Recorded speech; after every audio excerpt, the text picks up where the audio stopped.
Hi Cubies, here's your Alexandra and welcome to another video.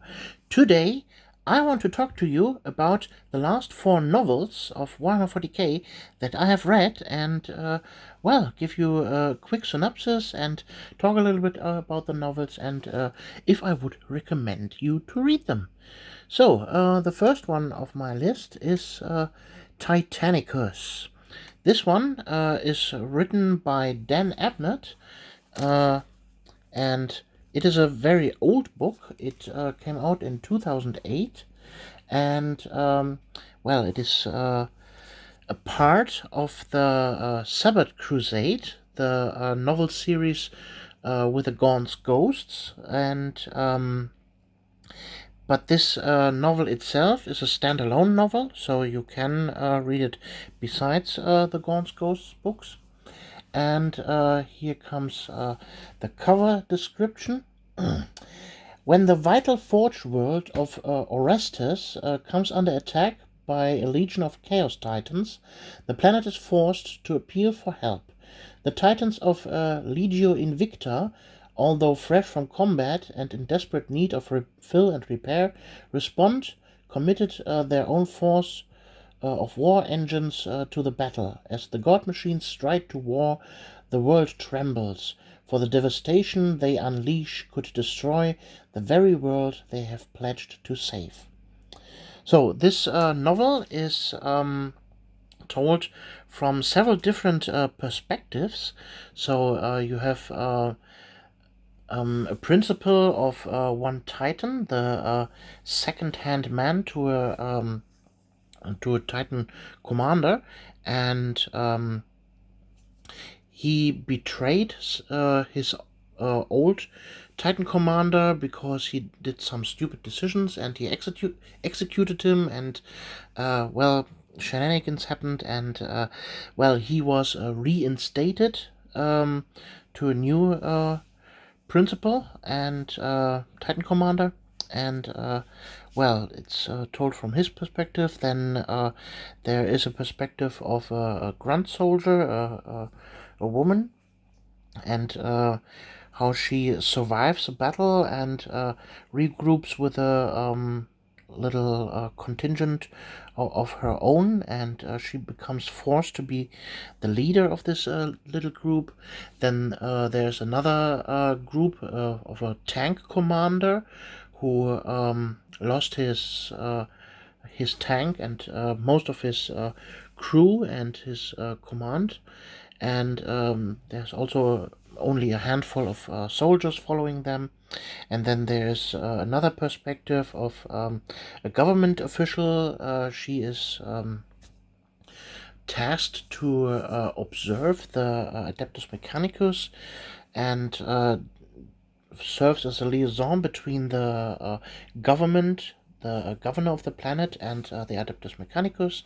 And then there is an insert of a toy maker who makes Titan toys and paints them, so he is a little bit of a stand-in for the hobbyist side of things. And this book is very interesting. It shows a very interesting view of the Adeptus Mechanicus and the Imperial Guard, or Adeptus not Ministratum, on it Arbites, Astra Militarum. That's not Adeptus.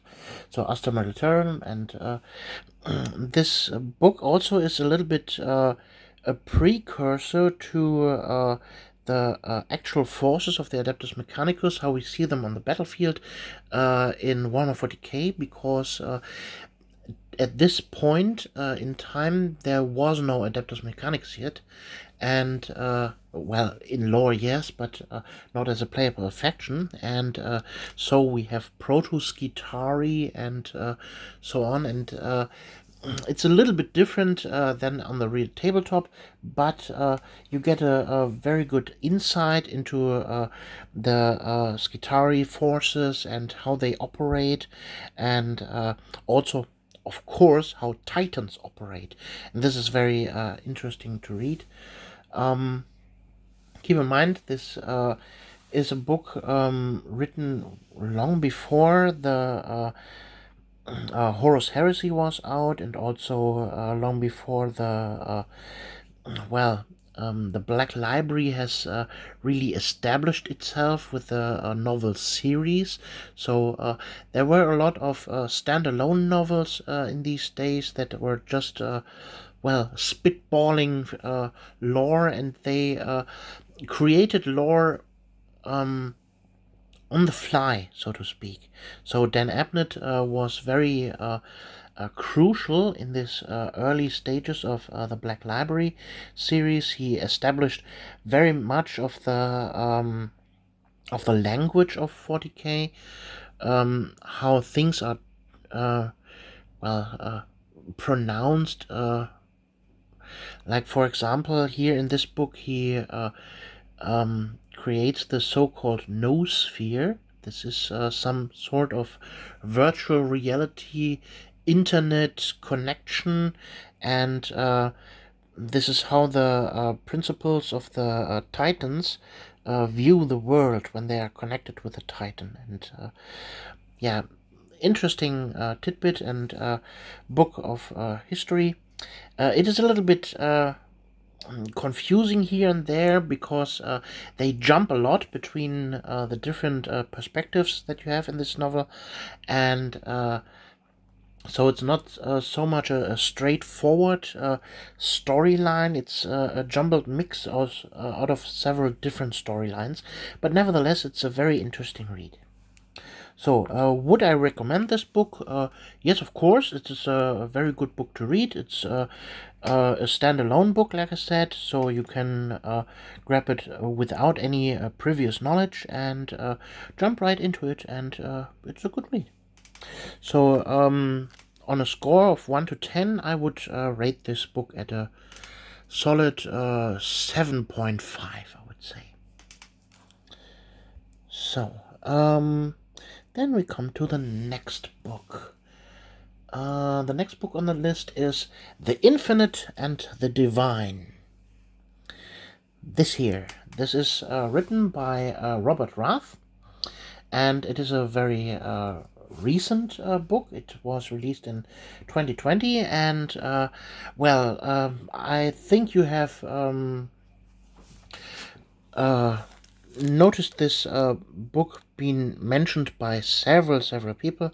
That's also why I have actually grabbed it. It's a book about the Necrons, and to be precise, it follows the story between Trazen the Infinite and Orkan the Diviner. So those two are Necrons in the Necron Society. The one, Trazen the Infinite, this one here, is a Necron Overlord, and this one here, Orkan the Diviner, he is a Cryptech, also better known as a Chronomancer. His ability is to manipulate time and rewind time, and Trazen is a very specific overlord. He has the ability to transfer his consciousness into surrogate bodies. So if there is maybe a Lich Guard or a normal Necron Immortal or something like that, he can transfer his mind into the new body, and so keep living even if his body is destroyed. And in this book, let's quickly read the synopsis. Before the being called the Emperor revealed himself, before the rise of the Eldari, before the Necrontyr traded their flesh for immortal metal, the world was born in violence. Even when they inhabit bodies of flesh, Trazen the Infinite and Orkan the Diviner were polar opposites. Trazen, a collector of historical oddities, presides over a gallery full of the most dangerous artifacts and people of the galactic past. Orkan, a chronomancer without peer, draws zodiacs that predict and manipulate the future. But when an artifact emerges that may hold the key to the Necron's next evolution, these two obsessives enter a multi-millennia game of cat and mouse that ends civilizations, reshapes timelines, and changes both forever. As riddles unwind and ancient secrets are revealed, the question remains, will their feud save the Necron race or destroy it? So, that's the synopsis, and to give a brief overview, as you can see here on the title, you have here these planets, and basically this is one and the same planet, and the story in this book goes over 10,000 years lifespan, and it always plays on this same planet. So they return to this planet in several inclines in the story, and you see in this story the changes to this planet over the time. This is very interesting, definitely, and you learn a lot about the characters, Trazen and Orokin. So you get in this book the perspective of both characters, and well, let's say in the beginning, Orokin is a really, really nasty asshole, and you root more for Trazen. But over time, you see the perspective of Orokin, and you gradually tend to more like Orokin then Trazen is the asshole. And the feud between the two is because of the following.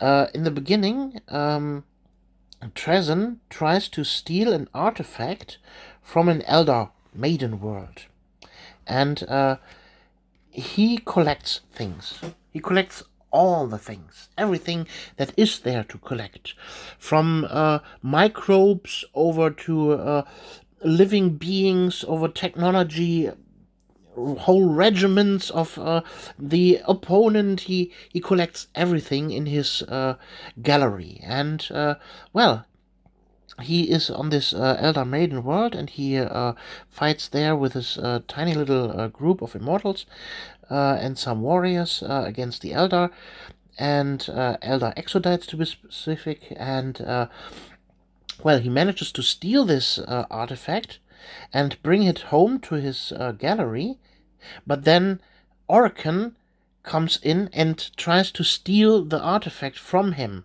because he has some prophecy that he wants to follow, and he needs this artifact to unravel a mystery, and Trazen just wants to preserve it, have it in his gallery, and that's it. And Orokin wants to use it, and so there is the feud started between those two, and they bicker all the time in this novel between each other, and they fight each other, they betray each other, they befriend each other, and fight together, and it's a very, very interesting story. It's super easy to read, it's really funny in times, and I can highly, highly recommend this book. This is one of the best books I've ever read about Warhammer 40k lore. So, also, this is a standalone book, so you don't need any previous knowledge. You can jump right into it, and on a score of 1 to 10, I would give this an 11. Definitely. So, that's it for this one. The next on the list is The Scythes of the Emperor. This is an anthology book, and anthology meaning this is a conglomerate of different stories. So in this book you have 5 short stories. The Aegidan Oath, Helioth, Reclamation, Daedalus, and Terminal Velocity. And you have also the complete novel, Slaughter at Giant's Coffin. So, what is this about? This is about the chapter of the Scythes of the Emperor. And also this book was written by L.J. Goulding and was published in August of 2017. So this is a relatively recent book. And it follows the story of the Scythes of the Emperor. It's a third founding chapter. In the first short story, you hear how they are founded at the end of the 32nd millennium, and then the reader is directly thrown into the deep end when the story of the novel itself begins. So basically, the Scythes of the Emperor were a third founding chapter, and they had their battle honors, and they had their homeworld, and everything was fine until in the late stages of M41, when the High Fleet Kraken emerged into the galaxy, and their homeworld was directly overrun. So they had basically no chance. They took the blunt front of one big tendril of Kraken, and they immediately lost their homeworld. And let's read the cover description. Following the loss of their homeworld, Sotha, to the Tyranid High Fleet Kraken, the Scythes of the Emperor begin a new kind of war against the alien menace, facing further humiliation and defeat after regrouping at the Giant's Coffin on Miral Prime. Recently appointed Chapter Master Thracian must find a way to exploit his warriors' need for vengeance if their Space Marine chapter is to have any hope of survival. So this is a little bit misleading, because Captain Thracian is not the chapter master. That's a different character.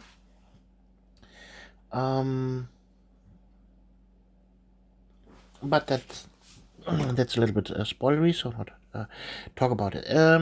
In the beginning of the story, you have a fragment of the fleet from the Scythes of the Emperor arrive at Miral Prime. It's a little bit after a hasty warp jump from their previous homeworld, and they arrive with a few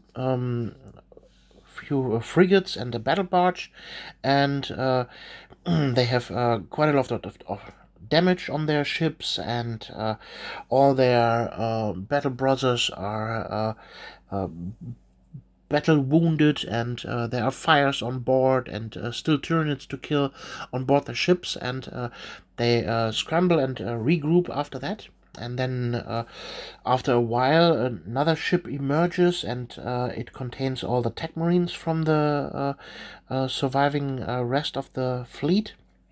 And basically, the ship of the tech marines jumped at the same time as the other part of the fleet. They were just a few minutes behind, and they arrive maybe a month later at Miral Prime. And so they still have hopes that other parts of the chapter will emerge and regroup. And so in this novel, you see the struggles of Captain Thracian to keep the forces of the Scythes of the Emperor together, and to see how the future of the chapter will keep them at bay, and what the future will bring. And then after a while, their chapter master re-emerged with a ship, and took command of the surviving forces. And the chapter master hastily decided, Miral Prime, we will make that our new homeworld. We make a base here on Giant's Coffin. This is a very big mesa structure. Miral Prime is a death world, and it has some local people living there, and we can recruit here, and we will start immediately with the recruitment process, and we will transfer all the gene seed that we have left, and harvest all the gene seed organs from the surviving space marines, and we will transfer that all to the new base, and we make a new new fortress monastery, and everything will be awesome. And what they don't realize is that the High Fleet Kraken is following them. And, well, it doesn't end well, because High Fleet Kraken finds them. And in this story, it is told how the last surviving members of the Scythes of the Emperor make their last stand on the giant's coffin. That's because the novel is called Slaughter at Giant's Coffin. So, and the short stories that you have in this book are basically some the establishment short story that shows you how the Scythes of the Emperor are founded. And then the other short stories are parts of this battle that are basically ripped from the story itself and re-emerged as a short story. So it's a very interesting read. If you are a Tyranid player, this is an absolute must to read. It's awesome. And also from a Space Marine perspective, it's really cool written. And keep in mind, this is pre-era Indomitus, so there are no Primaris Marines.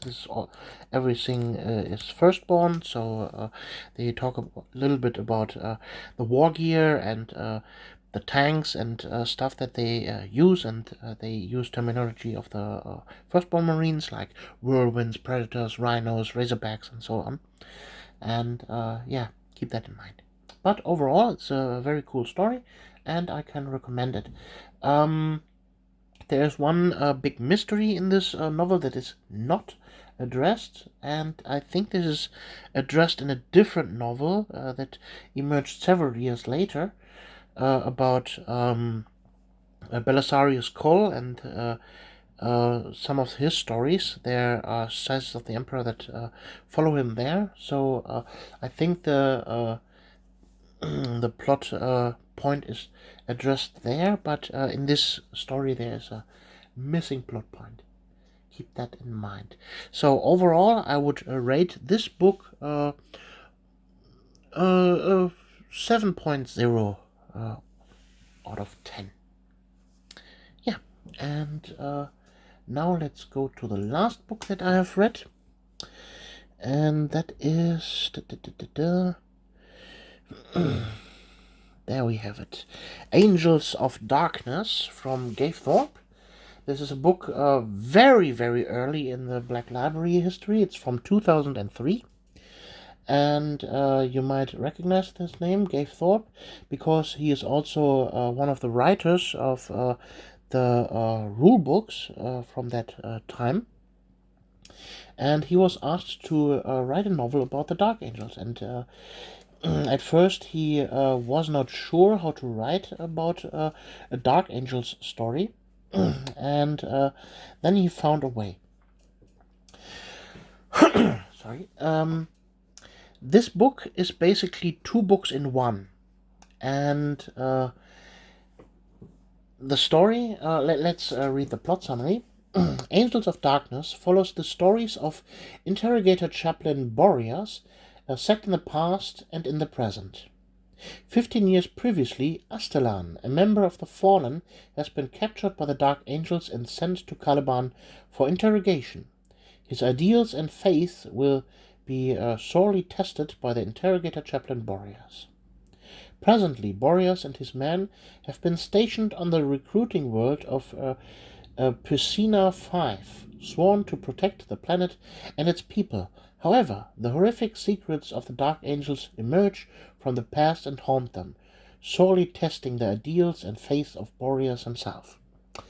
So, about this book, you have two storylines. You have storyline A, that is the story of Astelan, where Boreas, the interrogator chaplain, interrogates this fallen angel. and it's written out of the perspective of Astelan, and it's a very, very cool read. It's very gruesome and interesting, and I can highly recommend this part of this book. On the other hand, you have the story of Boreas, and it follows 15 years after that the story of interrogator Chaplain Boreas on the recruitment world, and some mystery that happens there, and it has a little bit tie back to the Fallen, and but it's strangely written, and it's to be frank, it's not a good read. So on its own, I would give the story of Astelan an 8.5 out of 10. And the story of Boreas, I would give maybe a 5.5 or a 6. So if you only read the Astelan story of this book, I can highly recommend that. The Boreas part you can completely skip and don't lose anything. Yeah, that concludes my review of these 4 books. I hope you got a little bit out of it, and maybe you can grab one of those books for yourself and start reading them. I had a lot of fun reading them, and yeah. So first I would say Infinite and the Divine, definitely. Then The Sizes of the Emperor is also a very good book I can recommend. Then Titanicus, and then Angels of Darkness. Yeah, I hope you like that, and we see us in the next video. And keep in mind, a miniature a day keeps the grey away. Bye.